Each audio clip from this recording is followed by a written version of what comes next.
Started. I am Coach D. I'm very excited for y'all to be here tonight. This is Dr. Blake. I'm going to let him do his introduction in a second, but he is my PT. He's amazing. He's located here in Woodstock and Canton, Georgia, and I'm so excited for him to share his knowledge, wisdom, and anything and everything about the shoulder. Okay, I've had shoulder injuries majority of my pitching career, being a multi-sport athlete, all of that stuff, and he is going to walk us through top to bottom today how to prevent, how to strengthen, how to be aware, all the good stuff. Okay, so Dr. Blake, why don't you take it away? Introduce yourself. Awesome. Thank you. What's up, guys? It is a pleasure to be with y'all. So it's a Sunday evening, so I appreciate you taking your time on a Sunday. So just a quick introduction on myself. So my name is Dr. Blake Carter. I run a company, the Impact Initiative Physical Therapy and Performance. So we are located in Woodstock. Let's see, anybody local to Georgia at all? Let me get a hands up if you are. Awesome. So again, we're in Woodstock. We actually have, there we go. We have 2 locations, also one in Canton as well, which is a little bit north. But just a little bit about our company. So we're a performance-based physical therapy company. We do everything one-on-one physical therapy. If you've ever been to PT, there's a couple usually 2 different routes that you can go within physical therapy. One is more of like,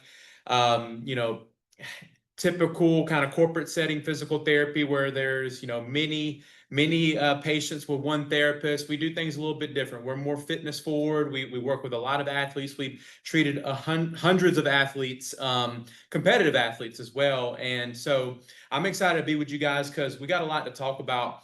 Today is going to be obviously focused on building a resilient arm.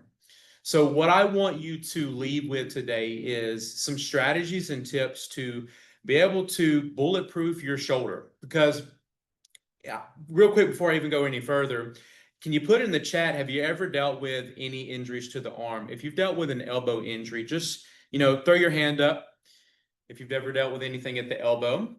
And real quick, I see nobody has their cameras turned on. You don't have to show your pretty faces. I would love to see your pretty faces. If we do have cameras turned on though, we can do a little bit more interactive stuff. And feel free, it's a small group on right now. If you want to unmute yourself and do all that or put in the chat, kind of do that. We're going to do a Q&A at the end. I did not state that. Okay. Now don't let Reagan be the only one with her camera on. I would love if I could see y'all's pretty faces. Again, Reagan, do what makes you feel comfortable. But the more we see y'all, the more interactive we will make this call. Okay, just so y'all are aware of that. And we're keeping the chat up so we can pay attention to y'all's questions as well. For sure. So when it comes to, again, if you've dealt with any elbow injuries or if you've dealt with a shoulder related injury, so I can say that I've probably very rarely ever treated the elbow without treating the shoulder. So if we think about the elbow, it has 2 functions primarily: flexion and extension, right? Straightening or bending the elbow. It is a hinge joint. So think about a door hinge. It literally opens or closes the door, right? So the reason why we want to focus a lot on the shoulder is because the shoulder is a dynamic joint. It is a ball and socket joint. So it does many things. Danielle, let's give them a quick scoop of what a shoulder does. Let's go all the way up, flexion, right? Let's go abduction. So let's come out this way, right? And then come back down. Let's go back, extension, right? Good stuff. Okay, let's go external rotation, faces the camera. Boom, and then internal rotation, right? So it's multifaceted, meaning that there is more that can go wrong with the shoulder compared to the elbow. So a lot of elbow and wrist related injuries are because there's something that's happening up top here, and that energy is getting transferred to the elbow. So what we're going to do today is actually, I'm going to give you a couple things that you can do just to test your shoulders. So if you've dealt with an injury before, or you feel like, man, like things are just not as strong or as stable as I would like them to be, well, you can actually test yourself. So I'm going to take Coach D through a couple of different movements and positions to see if she's got any weaknesses, right? And you guys can do this. If you're able to do it now, do it. But, if you want to do it later, because obviously we'll send you this recording. But let's go through a couple things here. I would take advantage of doing these after he shows y'all what to do with me. I would take advantage of y'all practicing this right now to have a doctor of PT watching you to see where you're at. Just FYI, okay? So y'all should do this. Take advantage. So first things first is I'm gonna have Coach D come straight up with her arms. Perfect. So I am going to test her strength in her shoulder flexion. So don't let me push you down. Don't let me win. Okay, a little give there. We'll do the other side. Awesome. So super easy. You can test that on, as an athlete, you can test that on, your friend, your teammate. So let's come here. We're gonna go, I'm gonna try to push her down. Don't let me. Is that feel okay? Yeah, better than the first one. And then don't let me push you down. Okay, I can tell, so, and you are righty, right? Mhm. So I can just tell this right side, there's a little bit, she's lacking some capacity on that right side. We're gonna bring it up here, and then don't let me push you down. Good. Don't let me push you down. Good stuff. All I'm right, being nice. I'm weak in both these areas. I can feel it. let's go arms by your side, and if you can see here, I am going to resist this way. Don't let me pull you out. Perfect. Same. Good stuff. All right, so we just resisted flexion, abduction, external rotation, and internal rotation. I just want you to get a general look at what it would look like to resist those motions so that you can test like, hey, oh, I'm stronger here, but man, when you push here, it's not as strong. And maybe, if you do this and you feel some pain, that could actually tell you something. Guys, if you're weak in these areas, just know that you don't have to have pain or an injury to get physical therapy. We actually want to do the opposite. We want to prevent injuries, right? So we use PT as a preventative measure also to help optimize your performance as well. So what we want to do now, got anything you want to add? So my question to you is if they're getting tested in these areas and they're like I struggled, I feel like most on this one. One, how long do you hold it? And two, like I did feel pain on that. What part of that is an indicator for me? Yeah, so when she felt pain when we tested this side, right? Bad, I felt pain and then it was coming out down. So she felt pain in some of the areas when I was testing her rotator cuff. So that tells me that she may have some actual rotator cuff involvement. She could have an impingement in her shoulder or some type of rotator cuff strain. And guys, I'm sure you've heard the term rotator cuff before, but it's very important in the role that the shoulder plays with getting the most out of your pitching, right? So the rotator cuff, actually, so there's 4 rotator cuff muscles. 2 of them sit back here. One's really deep into the armpit. So we actually have a total of 3 that sit right here and 1 in the armpit. They all connect right here at the shoulder, and they do all these motions that we just demonstrated, especially this one coming out and this one coming out. And those are the things that caused her pain. The answer to the second question is, how long do we hold that or resist that motion? I'm gonna do about 1 to 3 seconds. 1, 2, 3. Okay. Yep. Perfect. Take those notes, ladies. That's right here. Better. So what I'm gonna have Coach D go through now is we're gonna actually walk through the motions of pitching. We're gonna talk about the phases of pitching, and I'm gonna give you some strategies to help improve the different phases of pitching. So we're gonna focus on a few different muscle groups so that you can actually do this at home and that you can improve your warm-ups, recovery, things like that. Sound good? So I'm going to be extra and teach Coach Blake the 7 steps of pitching. Miss Amelia, you should know this by heart by now. Reagan should know this by heart right now. I see Amelia. Yes, ma'am, you know this. I'm going to add in a few more steps, like step 1 and step 2, which is not important right now, but it is important for us. Okay, so let's start. Step 1 with pitching. We get on the rubber. We get our feet set. Step 2, we get our hands together. You get the grip and you get you get the sign from the catcher, get your grip, take a big deep breath. Now we're getting into the good stuff where Dr. Blake's going to come into play. Step 3 is when we load. Whether you swing back or you stay here, we're loading our weight back. Step 4, we're driving our weight forward. And when we do that, we get to our reach or Superman position. Doctor, do you want me to go through all of them? That's fine. So we're going to pause right here. And we're going to talk through some key we'll talk through some key principles here. So the first motion that the shoulder is really doing is shoulder flexion, right? If you look, we got her shoulder blade here. What's really important for her shoulder blade to be able to do is rotate up. The shoulder blade rotates up. And there's a muscle group, and I don't expect you to remember this name, but it's called the serratus muscles. They control this upward rotation. The other thing that they actually control is if Coach D wanted to punch me without moving her body and just her shoulder, do that again. That reaching motion is a motion of the serratus muscles. It's really important because if those muscles are strong, that shoulder blade can rotate and we don't get pinching of our rotator cuff, our biceps, and things like that. Basically, if they're strong, it mitigates or reduces our risk for injury at the shoulder. So we're going to walk through an exercise right now that's going to improve this phase of throwing. That's very important because, a little lighting here, because we want that shoulder to be able to rotate. Sorry, we got dark for a second. There we go. So we're gonna work our way over here to the wall.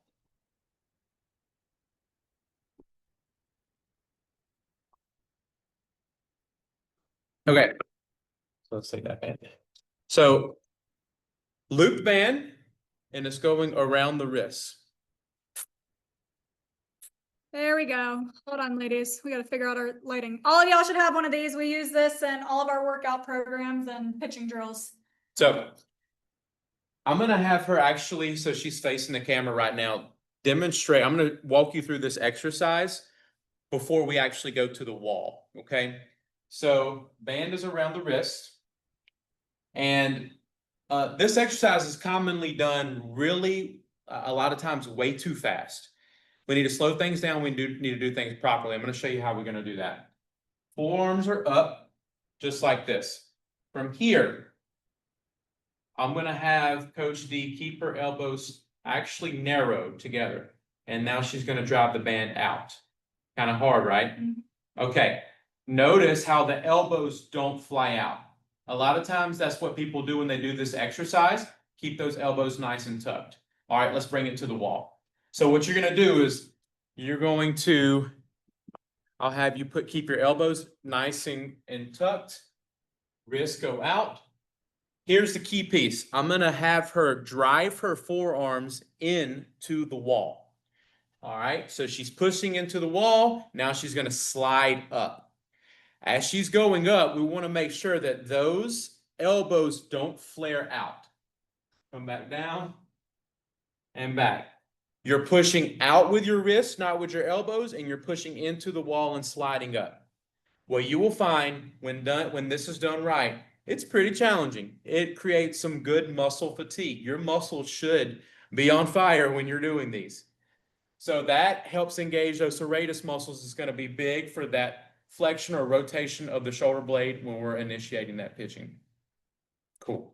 Awesome. What we recommend is about 3 sets of 8 or so reps. And then we'll go to the next thing. Cool. Okay. Ooh, my shoulders. If they burn me, they're gonna burn y'all. So I got old shoulders. Y'all are fresh and young. Okay, where do you want this? let's go right there. Awesome. All right, let's move to the next phase of throwing. You ready?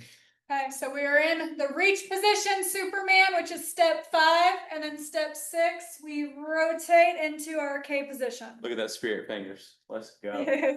So as we're rotating back, what you will notice, and I love that how much Coach D is emphasizing this, and I don't think it's talked about enough in the underhand throw, is shoulder external rotation. So again, this is external rotation. This is internal rotation, external rotation. This is where you're going to get a lot of your whip and power from. As this shoulder starts to externally rotate, what we want is this. So to control that motion, your rotator cuff has to be strong. And I'm sure you guys done a lot of banded exercise. Coach D does a great job of setting you up with some good banded exercises to help engage that rotator cuff. I'm gonna give you an additional one here so that we can really hone in on strengthening. We can turn around. This muscle group right here. This is what controls the external rotation. If you remember this by the end of the workshop, the word infraspinatus, you get a gold sticker. So, all right, so we're gonna go to the next exercise. I want to point to this really quick. My girls who are in my program, y'all know we talk about external rotation. It falls under the IR form of pitching. Okay, there's the hello elbow, there's the IR. Y'all are aware of that. What we are emphasizing on, because you know how you got to get to this point, a lot of younger pitchers and just athletes in general with overuse stuff or little league elbow and all that, they want to rotate with their chest too soon. We have to stay in external rotation all the way down the arm slot before we get to internal and pronation. Okay, so these exercises that you're about to watch me do, these are important to not internally rotate too soon, which can cause a speed deficit. Okay, where we lose power, we lose control, we get around our hip. Thumbs up, Reagan, does that make sense? Okay, thank you. Awesome. Good stuff. So let's walk through the next exercise. I'm gonna lower this down. Okay, so we have a band. Actually.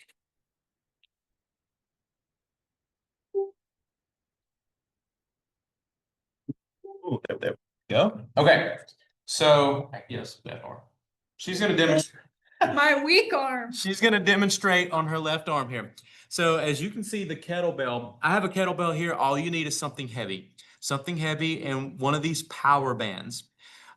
We love to use these types of bands in our clinic. But if you're a righty, lefty, whatever it is, whatever arm that you are training, you're gonna be on that side, okay? So let's go all the way down to your left arm here. Okay, on your side, and then bring your elbow up to 90 degrees. Yeah, good. And then let's get down so I can see. there we go. Okay, so what we're going to do here is I'm going to instruct Coach D to try to take that band back as far as she can. Go, go, go, go, go, go, go. Good. Very nice. Now, this is the most important part of this, is control it all the way back down. Yeah, so what we want to make sure is yes, great change. We want to make sure we're not using the wrist here, we're using the shoulder. And then she's going to control it all the way back down. All right. Good, good, good, good. Now, ideally, as she brings this band back through, we don't get the slack in the band, so that band can pull us all the way down. So let's create a little bit more tension. My arm's gonna fall off. And then let's go one more. Go, go, go, go, go. Good job. And then slow control. And you're going to let that band, you're going to control that band all the way back down. This is going to help improve the engagement of that. Does anybody remember the name of that muscle? Come on, Reagan. You You're got writing it. down. We see you taking notes, girl. So the infraspinatus. So, all right. They don't know. How do you even spell that? I don't know. I don't know how to. I'm a doctor and I don't know how to spell it. Let's bring it up here. All right. So can you go? Because they have heard me talk about eccentric. Mhm. Some of them have heard me talk about that with their hamstrings. Can you explain that definition of what we were doing? like an eccentric. So eccentric, if we put this in simple terms, eccentric is the lengthening of a muscle. Okay, so concentric is the shortening, and then eccentric is the lengthening. So if we took the biceps, for instance, everybody show your biceps. Everybody show your biceps. Come on, Amelia. There we go. Thank you. Yes. Yes. So if we take the biceps here, if I was to hand Coach D a weight and I'd say, do a concentric bicep curl, she would do this, okay? Bringing it up. Eccentric would be for her to take that weight and slowly control it back down. That muscle's getting lengthened, but it's getting lengthened under load. that is an eccentric, and we can apply that to any muscle group. The hamstrings are going to bend your knee. But if you slowly control them down into a straightened knee, that is an eccentric load on the hamstrings. These are big words. I get it. They're big words. I am going more in depth with these terms with my elite girls and my next level girls. Okay. I'm talking about it more with the hamstrings. That's already in like chapter 5. But after working with Dr. Blake, we're going to be using these terms a little bit more, talking about our arms. Okay. So take some notes. These are big, big, important words to learn, and you're going to really impress your PTs and gym coaches and everybody when we start knowing all these terms. For sure, for sure. So let's go through, let's bring this all together. I want to give you an exercise that you can do that's going to take your arm basically through all the ranges of motion that's important with pitching. So let's wrap up that actual, so we went through the external rotation. Let's finish real quick here with the K position, and now we are, I'm going to lower it just a little bit. Y'all can see my release point. Okay. So we're coming through here. I get to the bottom, external rotation, my forearm pronates. I snap, I get to internal rotation. Absolutely. So if we walk through a great exercise, and guys, I'm gonna, at the end of this, we're gonna talk about actually a 4-week course that we have that we built out that you're gonna get access to. But in one of the exercises in this course is a shoulder CAR. And that CAR stands for controlled articular rotation. Essentially what it is we want to be able to bring the shoulder through that full range of motion into internal rotation. So I'm going to actually have Coach D demonstrate a shoulder CAR here. So if we can face, actually let's face right here. Let's bring this down. Okay. Beautiful. All right, so notice she's going to lead with thumb up. She's going to take this arm up and go as high as she can. Good. She's going to stay in that plane as long as she can before she starts to internally rotate. Bring it as far back as she can. And then continue to internally rotate right there. Good. Now we're going to flip it. So keep that internal rotation. Reach back, reach back, reach back, reach back. Bring it into flexion and back. Guys, that hits all the motions in one right there. Let's do this one more time. What I want you to focus on is it is very challenging sometimes to not do this motion and not move the back, right? We kind of want to shift to help get more range of motion. I want to. Right, and she wants to, and the tendency is to rotate away, and the same with me. So what I challenge you to do is when you do this exercise to really try not to compensate and lean away from that shoulder. Let's go thumb up, all the way up, all the way up. Keep going, keep going, keep going. Start to internally rotate. Thumbs going all the way down, leading with the pinky up. Oh, yeah. Then bring it back down. Got it. Nice. And then bring it and then flip it. Good, good, good. Perfect. So love for you guys to be able to try that at home. Just question with my old shoulders. Hear the cracking right here? Yes.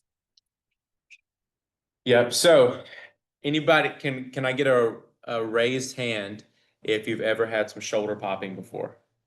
Sounds. There Okay. we go. Yeah. Okay. Yeah. Yep. So pretty much everybody. Matter of fact, I probably could make my shoulder pop right now and you'd be able to hear it. I just did. So It's going, both are going crazy. So what does our research say? Well, the first question I always ask is it painful? If your shoulder popping isn't painful, it's not concerning. Look, at the end of the day, joints make noise. It's just, that's what it is. And it can be a couple different things. It can be a tendon kind of rubbing across the joint. It can be a pressure release. But at the end of the day, if it's not painful, our research does not suggest that it's harmful. Now, if you got some popping with this shoulder, you got some pain with this popping shoulder, that's something different. That's when we evaluate that. We see, hey, what's going on? What is there instability right now? A lot of times, this is what I found in my practice is that when there is popping, sometimes there's some instability in the shoulder. Now, what you have to remember is y'all, like women, generally speaking, especially younger women, have very mobile shoulders. And with that can come some popping. So just understand that, hey, there's usually some instability. That's why physical therapy is so important, especially in the phase that you guys are at. Y'all are in a phase where your bones are growing, your muscles, like everything is in a growth phase. We need stability, and that's those areas that we can help you with. Okay. Well, before we fully wrap up, I'm going to have Dr. Blake explain this new awesome 4-week course that he's developed, and he developed it for my pitchers in mind. Okay, so I'm super excited. We'll talk about that. And then as we're going through this, come up with your questions. Okay, Reagan, I'm making you ask a question. Amelia, I'm making you ask a question. Kennedy, you've been engaging. Gray, all y'all are going to be asking a question. Okay, this is not often where you get a free session to ask a doctor in physical therapy some questions, so take advantage of it. Okay, but Dr. Blake, take it away. Explain this 4-week program. Yeah, awesome. So we've put together a 4-week warm-up and recovery course for you. So this course there's been a lot of time, research that's been put into this. And essentially what it is 4 weeks. And we're going to be focusing in this course on shoulder, so the upper body, priming the shoulder, the spine, as well as the lower extremities. So there's exercises and activities to help you, to provide you a warm up before games, and then also recovery afterwards. So there's mobility drills, there's everything in here, and it's all science based. Okay, it's what I found to be very helpful in my experience, and it's also tailored towards the specific needs of the throwing mechanics. So it's not just like some, random exercises that aren't, tied to what you need. These are exercises that will be beneficial for you to properly warm up. And so it's a 4-week course, like we said. It is originally $139, but because you guys have attended this workshop, you actually get it for $99. So I highly recommend taking advantage of it. Additionally, if you are someone who wants more like individualized care, so we do one-on-one physical therapy. If you have an injury or you just want some guidance, we do online as well as in-person rehab. And if that's you, we're going to send some emails after this. So after this workshop's done, we'll send you an email where you can either book a discovery call with us. That's a free 15-minute discovery call where if you have any questions, you want some more individualized attention, or if you would like to purchase our course as well, you'll receive an email after this as well. So Dr. Blake will be following up with an email. How cool would it be to have a PT connect with your pitching coach? Okay, let's just throw that out there. Someone who is helping you in the rehab and the prehab, and a doctor who also collaborates with your pitching coach. Okay, so take advantage of this opportunity. If you've been considering PT, if you're in PT, a lot of y'all do virtual stuff with me. Try it out with Dr. Blake, okay? But I think it would be very beneficial because we will collaborate. I'll be showing him videos of you pitching, and I'll help connect the pitching dots, and he'll help connect that, and we can all work together as a team, which I think is super cool.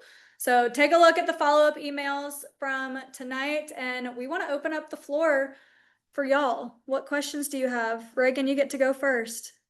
Your smile knew you knew I was calling you. She actually comes and visits me from Wisconsin next month. What?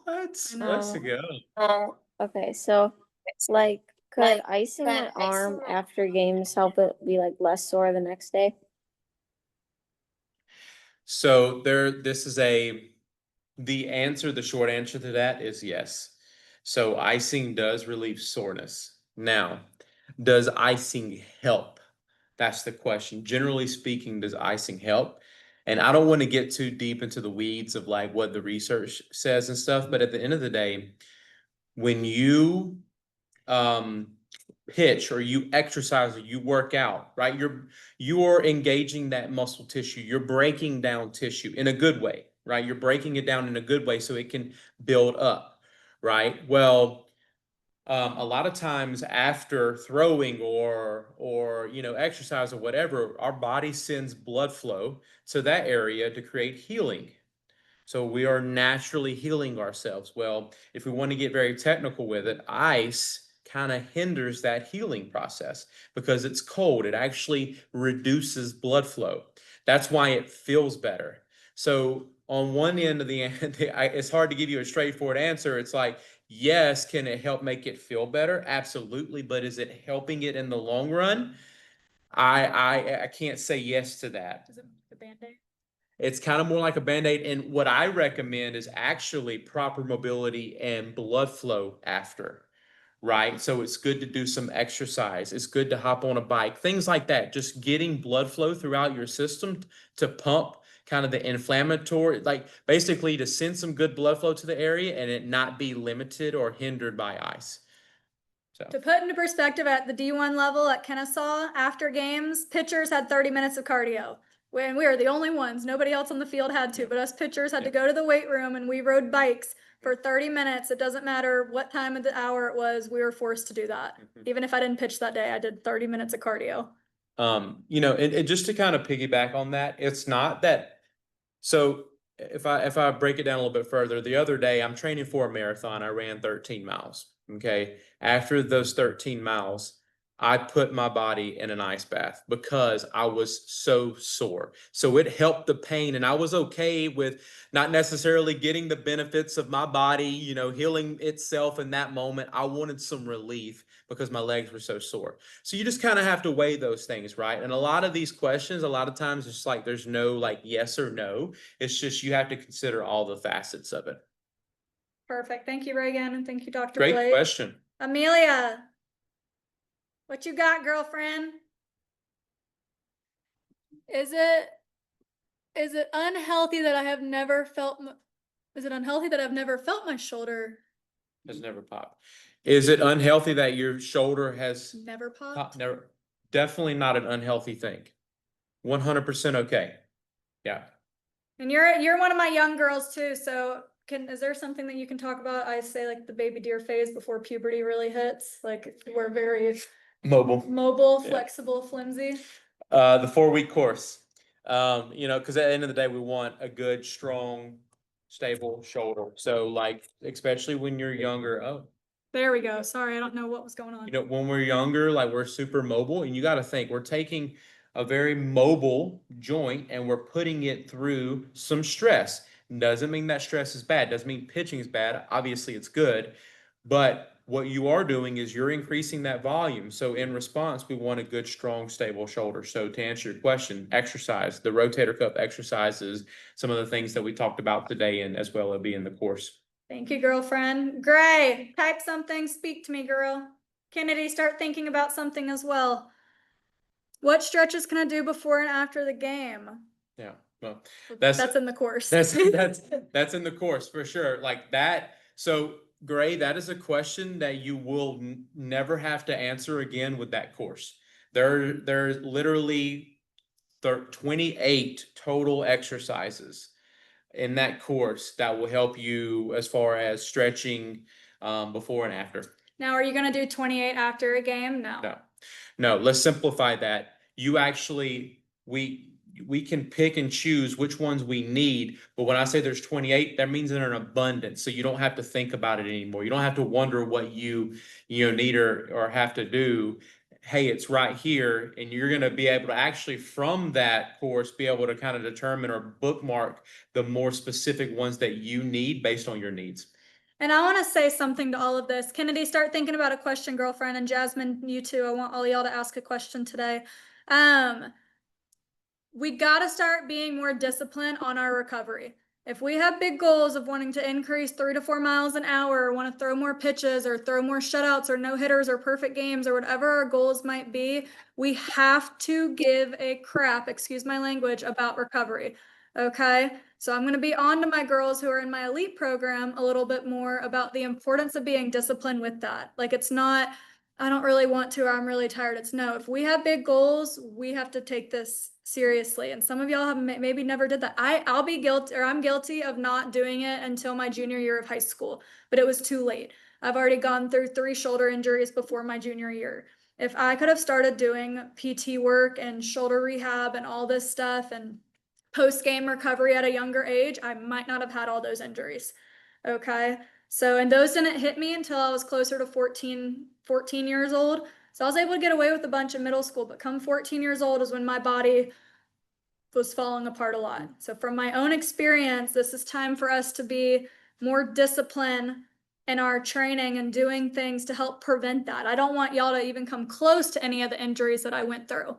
Okay. And this is why I'm partnering with doctors and specialists to help show y'all this information at a higher level than what I can. I'm not certified in this area, okay? He's a doctor. Listen to him, okay? But this is like, but listen to me from living this experience. I don't want you to go through everything that I went through. It was a lot of physical pain that turned into mental pain and emotional pain because I was fine. Ice helped. Ice made me feel good, but I was never the best version of myself as an athlete. And a lot of you girls want to be that best version. I regret not doing the little things to help with that. 5 minutes while mom's packing the car for me to crank out some exercises in the grass. Like, could I have done that? Yeah. What did I rather do? Just get in the car and try to fall asleep? Lazy. Okay. That was lazy. That was not me being disciplined. So I want y'all to really kind of think about that. I don't want you to have the mistakes that I went through or some of the regrets. No questions, Kennedy, Jasmine? How long should I take like loosening up my arm before I like actually start throwing? Well, that's a great question. I think that's definitely like dependent upon, you know, who asked that? Was it Kennedy. Kennedy. Awesome. Kennedy, how old are you? I'm 16. Awesome. Cool. That's a great question, by the way. I don't want to throw a time limit, but I think that you should spend enough time on 2 different things. One, mobility. So, like for instance, the shoulder cars that we just did, right? That's a mobility exercise. It's not really a strength exercise. And stability, something that actually engage the muscles. So if we want to say, generally speaking, I'm saying, hey, 10, 15 minutes, right? Like, but definitely some time. Like I would not go 2, 3 minutes. That's not enough. Right now, especially like, let's say you come off of a game, you got a game on a Friday and then you hop on a game on Saturday, right? Like you just put your arm through a lot on Friday. We need a little bit extra time on Saturday. So a lot of times it's kind of a fill it out thing, but I would say a minimum of 10 minutes is a good place to start. We'll want to do things that are going to be mobility and stability based. So strengthening and range of motion. That means you might have to show up to the field 10 minutes before a coach says you have to be at the field. So if you have a game at 6 at night and coach needs you at the field at 5, which I think is way not enough time to begin with. I'm used to being there 2 hours early, but you have to get there 10 to 15 minutes earlier because then the whole team does. If you only have an hour to warm up with your team, there's no way you have enough time to spend 10 minutes on your arm, even though that needs to be a priority. Okay. So this is something that it's kind of like the whole family has to be on board to get there 10 minutes early. And I always say, if you're on time, you're late. So you might want to get there 20 minutes early. So we have enough time for all of that.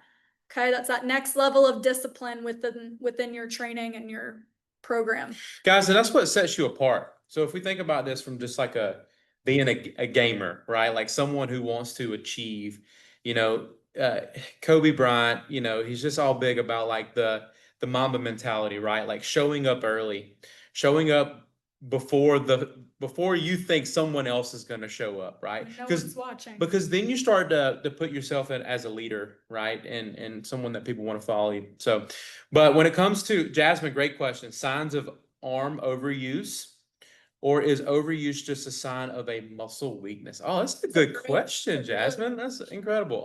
So what are signs of arm overuse? Well, number one, pain, right? Like a lot of times pain is going to be associated with arm overuse. Think about it in this stance, a drop in velocity, right? So like if we're pitching too much and we're like, man, where's my gas at? Like it's not there. A lot of times it's because, hey, maybe we're overtraining.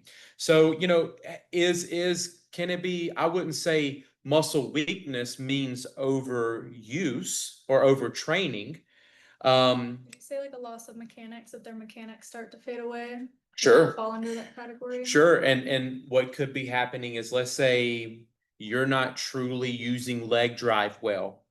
And now when you throw, you're shouldering everything. So now we start to actually create an overuse. It's not that, in that instance, it's not that you were weak. It was the fact that you actually aren't using everything to generate as much power and force as you can. So that's a great question. Should after game recovery include cardio and band work? You know, I hate to hit a good old it depends, but I'm gonna drop one here. It does depend. You know, so when I played baseball, I pitched and I played middle infield. And yes, pitchers ran a lot. You know, I felt like we were more of a cross country team than a baseball team, to be honest with you. But the whole point in the cardio afterwards is to get good blood flow. So yeah, I do recommend some cardio. But you know what? Hey, let's be real. You got a late game, right? Sometimes you're probably not going to go hit some cardio. Do what you can. I think the biggest thing, though, a lot of times is the mobility work after a game. And in that 4-week course, we have literally like 5 or 6 really specific good recovery exercises that you can do for your shoulder and spine. But a lot of times it's going to be more of those mobility things compared to strength things. We just need to get some blood flow going back and some movement so we don't just get super stagnant and sore and immobile.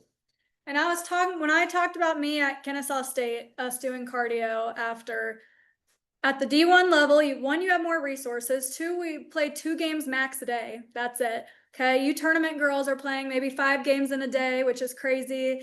You might play 3 games, like 3 days in a row with multiple games every single day. The mobility is what I would, even though he's the expert and he already said that, but from a pitching perspective of just, I've been there, done that with how many games we play in a day. The mobility I think is more important. Okay. The cardio, we crank the cardio out during the week, but get your blood pumping, especially if you have a 2-hour car ride home. Okay. Like you're just going to sit after the game. Like we need to like move our body and not just like sit still. Kennedy. Hi, Coach D. Thank you guys for this opportunity. I have to run and jump on a Zoom meeting with my travel team. Thank you so much. I hope to get in a lesson soon. Well, thank you, Miss Kennedy. Thanks, Jasmine. And thanks, Dr. Blake, for doing this tonight. Okay. So he'll be following up with an email. Kennedy, thank you for saying that. That was very sweet, Jasmine. Yes. He'll be following up with an email. I hope to see y'all in my pitching programs. If y'all are in my academies, I hope to connect in there in the communities a little bit more. And then just reach out on social media. If you do any of his exercises, if you get his course, do his exercises, tag us on social media. Okay. So if you go to my social media account, you'll see we've collaborated in a post. And I'll be collaborating more with him. And I'm going through PT. So I'm doing this with you ladies. Okay. And I am old and I wish I treated my shoulders a little bit better when I was y'all's age, and I'm dealing with it now. So we're starting with my back, I think, first. I'm so old. Okay. But I feel really old and I don't want y'all to feel that way. Okay. Well, thank y'all so much Thank you tonight. guys. Thank I you miss for coming. Amelia. Bye, Reagan. Gray, Jasmine. Have a Bye. good night. Yes, happy Sunday. Thanks for being here.